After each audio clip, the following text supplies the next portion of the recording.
What's up, y'all? It's your boy MM. I'm here with Cold Blood. I'm gonna show y'all right now. The homie Cold Blood is playing some rivals, Marvel Rivals right now on the stream. Come and check it out. He's killing it. Sometimes he's getting his ass handed to him. No, he's killing it. 4K 60 streaming because my bro got a rig like that. Come and check him out.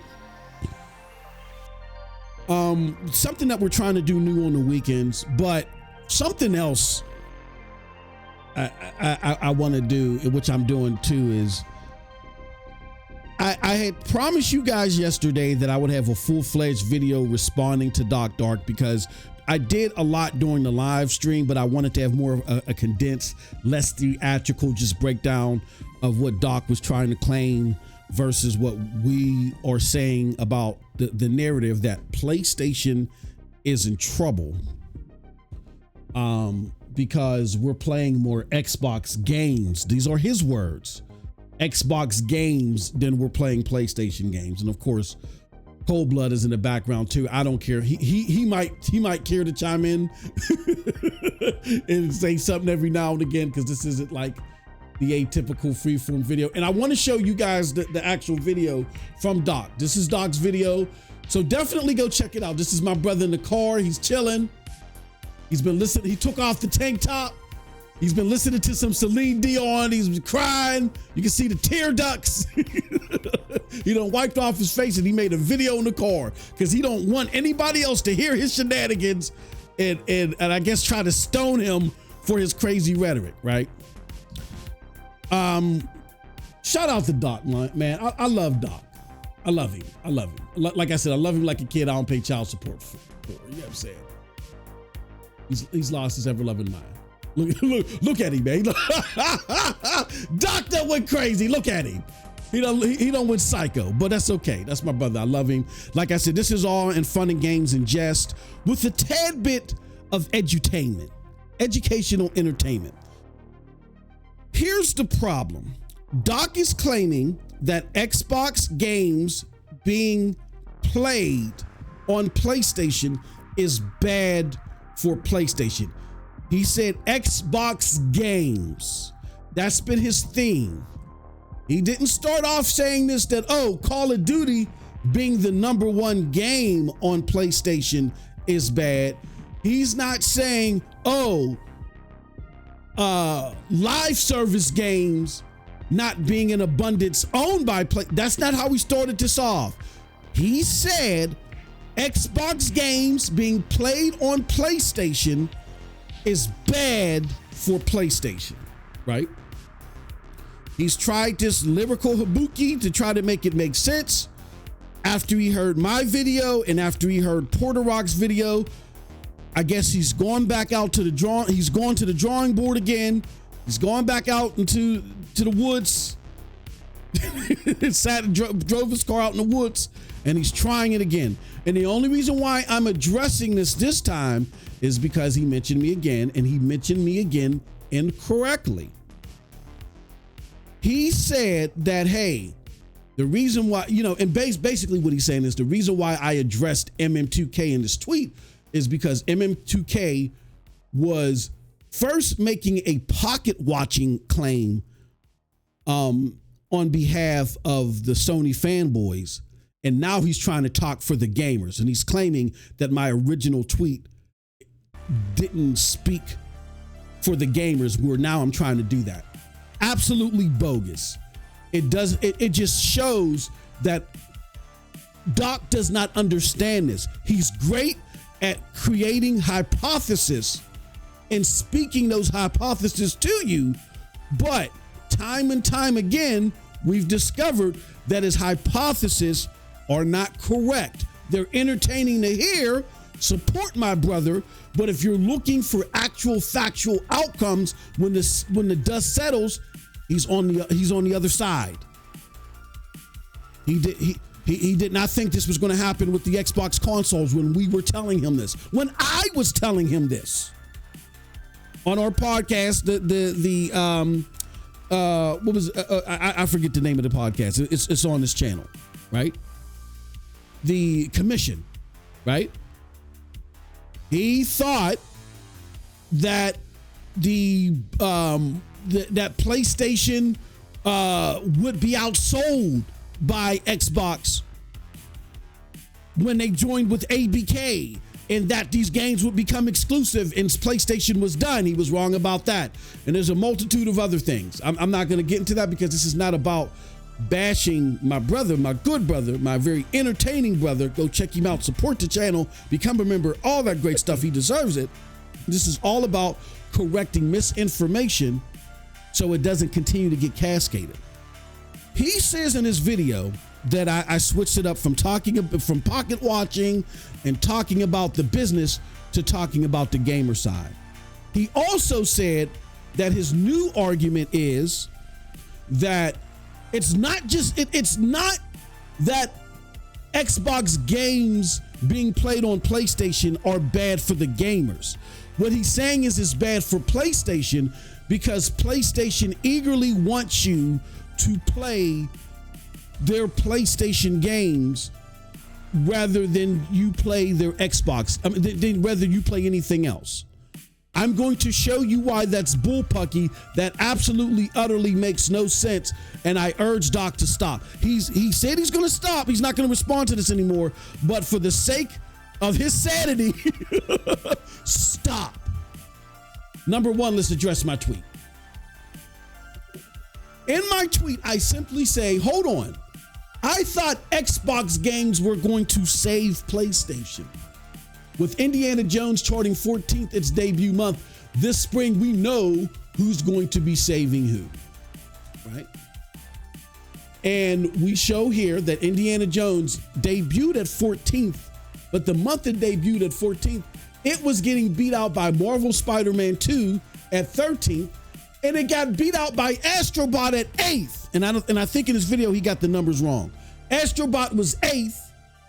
Marvel Spider-Man 2, which is over a year's old, none of these games were new this month.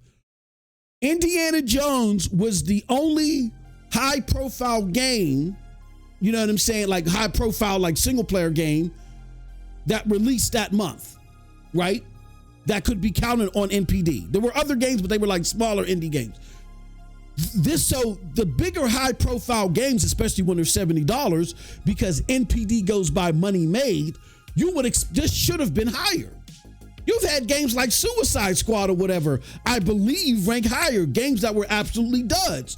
So the fact that this game was, on multiple platforms and it was under games that were on singular platforms that are over a year old, or this wasn't the month that they launched, the argument simply is, how is Xbox saving PlayStation? That was the argument Doc made.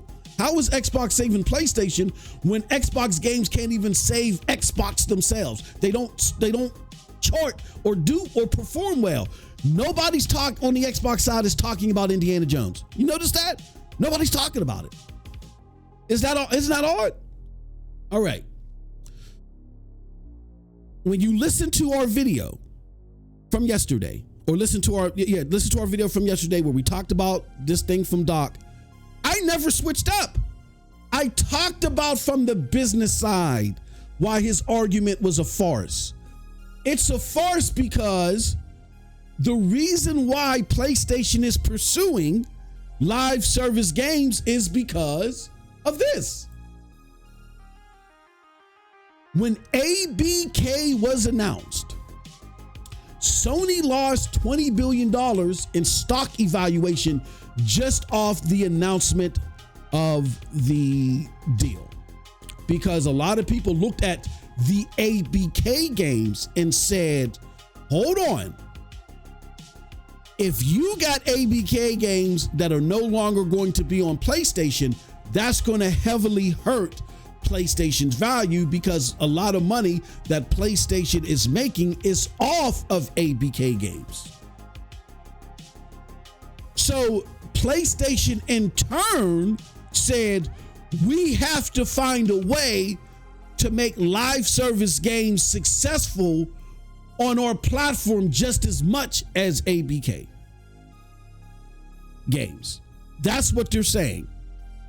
They're not saying, oh, we want people to stop buying multi-plat games on our platform and only buy our games. No, they are simply saying we cannot be in a position where we have successful live service games that belong to somebody else and they get yanked away because the company gets bought.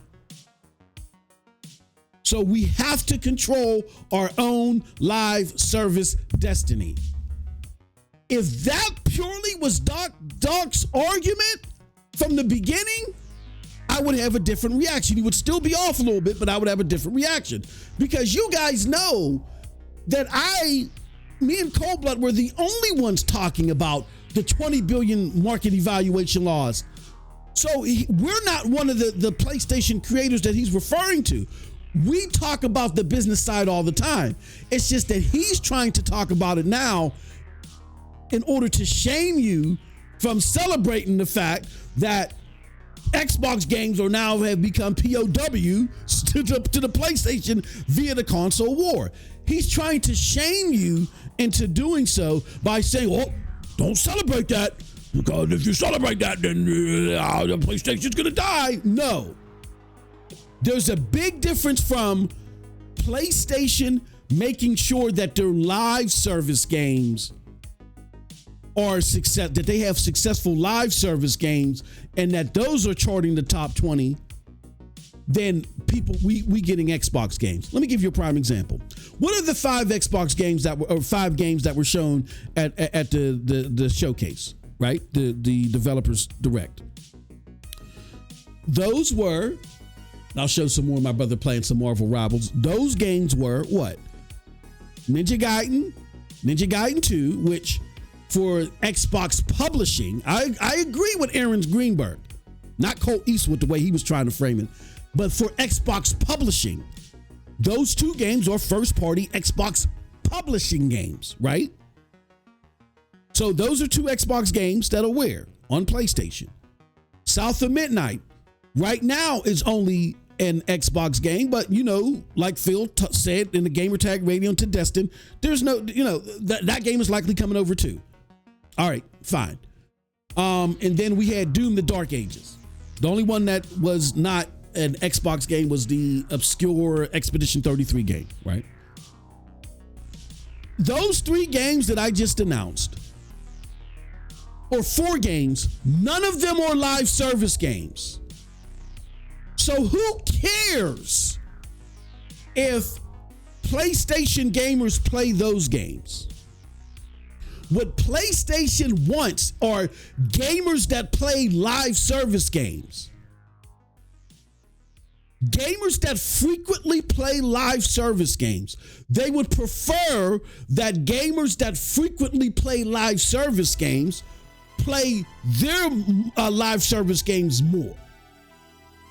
That has nothing to do with Xbox. And when I say more, I mean not the most. They don't have to be number one. Doc was right in this synopsis that even though Helldivers gets played less than Call of Duty, if they have 5 games with the success of Helldivers, that's great. He is right in that assessment. They want people that are playing live service games to not just simply play Roblox, Apex, Call of Duty, Fortnite. They want some of their live service games. They want more of their live service games to be part of the top 20 games that are played. We've talked about this on the channel before 2024, before 2023 when this happened, before Doc was talking about it. Doc is only talking about it now because he wants to shame you from being excited that Xbox games are now POWs to PlayStation. We know his gimmick. We've seen it 1,000 times over.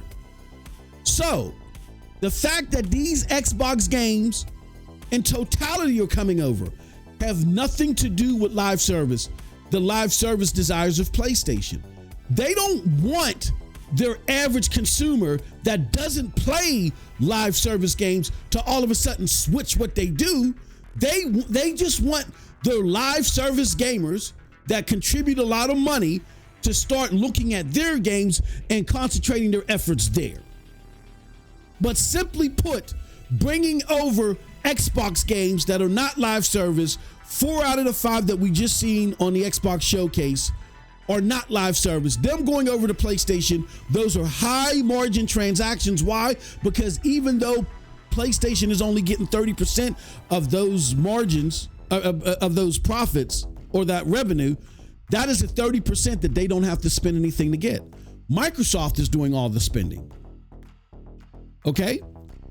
So understand there is a unique difference between PlayStation saying we want more live service gamers to play more live service games versus Xbox games coming over and them getting played on PlayStation. That doesn't hurt PlayStation at all. Okay? That's why PlayStation wants that to happen. $20 billion in stock evaluation and the threat of those games no longer being there. That's what hurt PlayStation. And PlayStation is trying to jump in front of that in case Microsoft or somebody buys more games that are getting yanked off their platform. They're trying to control their own destiny. That's it. But now that Xbox is in the state that where it's in, PlayStation actually has a better deal. Their time with Call of Duty is actually better for them than it was under ABK. Why? Because they were only getting 20% with ABK. Now they're getting 30 again. And now it's probably to a point as far as higher margins. PlayStation knows that Xbox desperately needs them in order to sell these games to, yes, subsidize Game Pass in hopes that it finally breaks the ceiling. You don't know. PlayStation could be negotiating with Xbox and saying, nah, instead of giving us 30%, you give us 35% and sure you can put your games over here. That's more margins. That's more profit for PlayStation. So no, Doc, your argument is a farce, and you can't keep going to the studio or to an abandoned car in the woods to revise it every time you get chin checked. You're wrong. You don't understand the economics of this. Stop.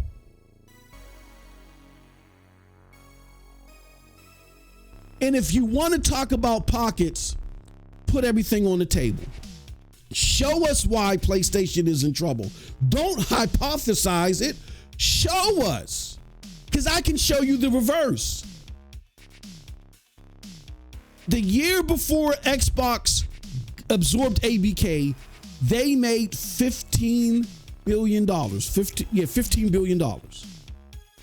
ABK brought in an annual around 8 to 9 billion. 8 to 9 billion, or let's just go with the lower number. 8 billion plus 15, Doc, is 23. How much did Xbox make when they absorbed ABK? That first fiscal, they made 21 billion. Huh? How did they go from 21.5 billion instead of making the full 23 billion? And you guys make fun of people like Nib. Nib broke this down. Activision Blizzard actually underperformed as it was being absorbed by Xbox. So they underperformed like close to $1 billion. And then the sales of Xbox consoles and Xbox activity started to drop, which led to an extra 1.5 billion in revenue loss. In contrast, PlayStation had a record fiscal year last year. They sold more consoles. And in this fiscal year, they're actually up 27.5 billion. They made 27.5 billion. So, Doc, where you keep coming up with these deep in the backwoods hypotheses, we can show you facts that contradict what you're saying. PlayStation is making more money than Xbox is with ABK. So nothing you say makes any sense. It's just backwoods Sun Star or whatever. It's tabloid conspiracy theorist stuff. When you break it down, PlayStation wants higher margins and they want more live service activity on their PlayStation live service games. That I will concede, if that was your argument from the beginning, you would have gotten less friction from me. I would have just had to refine some of the facts that you were saying about PlayStation being in trouble. No, PlayStation is trying to be preemptive. They no longer have the threat that they thought they were going to have before, because Xbox is now realizes that they need PlayStation. Call of Duty's going nowhere. Nowhere. It's just PlayStation realizes they need to avoid a scenario like this so they don't run into this again. It took them a full fiscal year to get that $20 billion in evaluation back. When you understand the markets and stuff like that, the way you're trying to hypothesize in, you understand why they can't afford even stock evaluation going down like this. This is my expertise. This is what I do for a living. You're trying to tell me that I don't understand something I do for a living while you're sitting in the backwoods somewhere. Stop it. You're not making any sense. And we've been talking about this before 2024 when Xbox waved the white flag. Me and Coldblood was having debates about this in 2022, 2023. And no, I specialize in or focus in the business part of it. So no, my conversation that I was giving you yesterday was about the business. You're so disconnected from the business, bro, that you didn't understand it, which I'm urging you. Come on the platform, or we can go on any platform you want us to go on. If you want us to come to your neck of the woods, we'll come to your neck of the woods. But if you bring up what I've said, bring it up correctly. My point in the tweet was, why are we sitting there running this narrative that Xbox games will save PlayStation when they can't save themselves? PlayStation's concern is activity for the live service community. And yes, would it benefit PlayStation if there was more live service activity on their games? Yes, but that activity would have to be sustained. You can't just falsely go and play a live service game just to support it and be like, you know what, this is trash, so we're out of here. As a matter of fact, and Coldblood, if he wants to, can chime in at any time. It's actually better that the PlayStation community is doing this, because if PlayStation wants to have effective live service games, they need to at least be good. There's a reason why my brother is sitting there kicking ass in Marvel Rivals right now and wasn't trying to cap for Concord. Concord was trash. You do yourself no favors capping for bad games. So these are the growing pains that PlayStation needs to go through in order to create the live service games to make them more comfortable and to increase their margins. But they're not dying. You don't understand the economics of this. So you think, oh, they're dying, so therefore they got to do this. No, they did this because of this. That's why they did it. They realized their live service portfolio was weak and it was too vulnerable for attack. It's still vulnerable, but they're not weak right now because Xbox isn't going anywhere. They're not going. As a matter of fact, Xbox increased their activity, which when any publisher comes, if they do have games that sell, that's always good for PlayStation because PlayStation is a marketplace. And that scenario that you gave about Walmart, it was just too fickle. It doesn't make any sense. What do you mean Walmart would prefer that you get the, home goods brand? Walmart does not make anything. See, this is what you don't understand. It's horrible, even though I'm playing semantics here, I'm just doing what you do. Walmart does not make its own brand.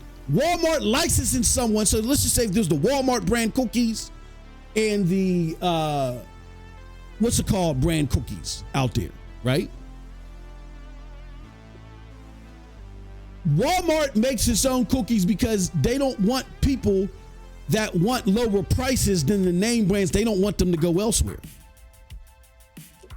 So they partnered with somebody to make cookies that are $1, the $1.99 versions of the Chips Ahoy, Because if in case I can't pay $4.99 for Chips Ahoy, I can get the home brand version of the Chips Ahoy for $1.99. They still have to pay somebody, and the likelihood, because the Chips Ahoy version is $4.99 versus the $1.99, they might get higher margins on the Chips Ahoy. Why would they get higher margins? Because not only do they have to partner with somebody and pay them to make it, they also got to pay for the shipping, because it's now their proprietary brand, where Chips Ahoy pays for the jobbing, the shipping, all that on their own, and once Walmart puts that on their shelves and sell it, everything is pure profit. You got to understand how this works if you're going to use scenarios, brother, which I do. You don't. I've never switched it up. It's all been about the business. So to your new tactic of, oh no, the live service, yes, Sony does want more people to play their live service games more than other live service games, but the core business has never changed.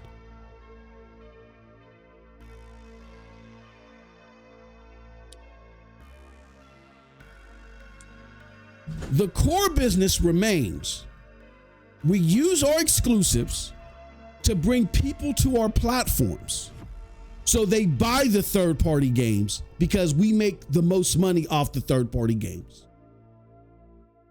That's why when you look at the ratio of PlayStation games, here, let me show you something. You want to criticize your brother? See, I'm down with your brother more so than you. You want to criticize your brother? Let me show you something that your brother put up here that just kills your narrative. It kills the narrative. Let me show you this. PlayStation doesn't have the capacity to build enough games, bro, where most of you play PlayStation games. That's, never been their business. Like, let's look at these games. These are the overwhelming majority of PlayStation games that either are first party developed and first party owned, or like been developed by a first party. These are all the games that came out of PlayStation in 2014. We got 1, 2, 3, 4, 5, 6, 7, 8, 9, 10, 11, 12, 13, 14, 15, 16, 17, 18, 19, 20, 21, 22, 23. We got 23 games over what? A 7-8 year span. You're trying to tell me that 23 games are enough to cover the wide variety of gamers on a console platform? There's no way. There is no way. PlayStation didn't even have the capacity when games cost less to develop back then to make more games than this. The exclusives are created to bring people to the platform. Once they get you to the platform, then they introduce you to the goods that they're selling that are multiplied. That's where they make the bulk of their money.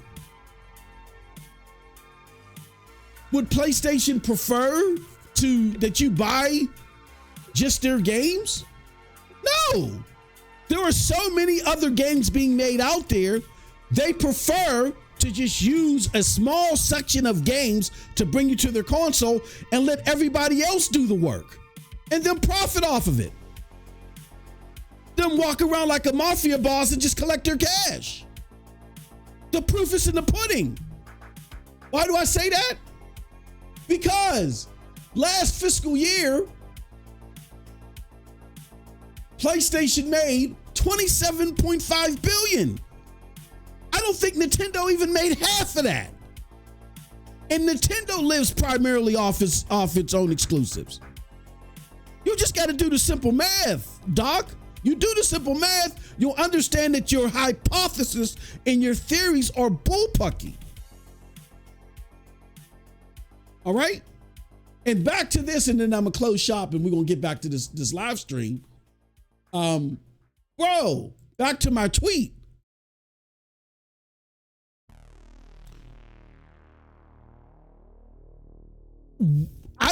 My tweet had nothing to do with gamers at all. It was all about business. Because you're the one making the argument.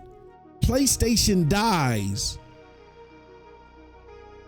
and Xbox is saving them while making the argument we need to play more PlayStation games. Not PlayStation Live Service games, but PlayStation games. The fact of the matter is, PlayStation isn't doing this because they're dying. They're doing this to safeguard their margins. And they're doing it primarily to avoid losing access to successful live service games. So they're saying we are going to go through the ROI and all that stuff to build a live service game and put it on there. That's why a lot of these live service games, they're just partnering with people because they would rather not have to develop them because that's more investment they got to make. But they foolishly panicked, bought Firewalk for Concord, got first party studios making a couple of games and that fizzled. And these are the growing pains that they need to go through to make successful live service games. And those live service games will, if done right, will do what they need them to do. But don't confuse the business. The business is you looking at their exclusive games, not even necessarily live service, their exclusive games and saying, I want a PlayStation and I want to buy all my other games on PlayStation. That's the business. It was the same last generation. It's the same this generation. The only difference is that PlayStation has lower margins this generation. So they are closing the gap on day and date in PC, which I think is foolish, but that's why they're doing it, because of the margins, not because, oh, they're in trouble. Because if they're in trouble, Xbox is in trouble. Why? PlayStation is in single digit margins. Temporarily, they're in single digit margins because of production costs and the cost of the yen, which that's way over your head. I ain't gonna try to even explain that to you. And it's only a temporary thing where Xbox admitted during the FTC trial, bro, that they're always in single digit margins. Always. That's all I got to say. I don't even know if I'm going to do a video, but just understand that if you're going to mention what we said, you have to mention it correctly. And if you don't have the ability to mention it correctly, sit back and just be honest and self-aware. I'll give you a prime example and then I'm going to get out of here. When I first started covering Stadia, I didn't understand how cloud gaming worked. I didn't understand the technology.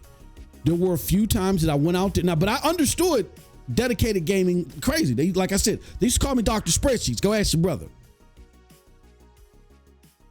I had your favorite content creators coming to me and asking me, oh, what is this? What does this mean? What does that mean, right?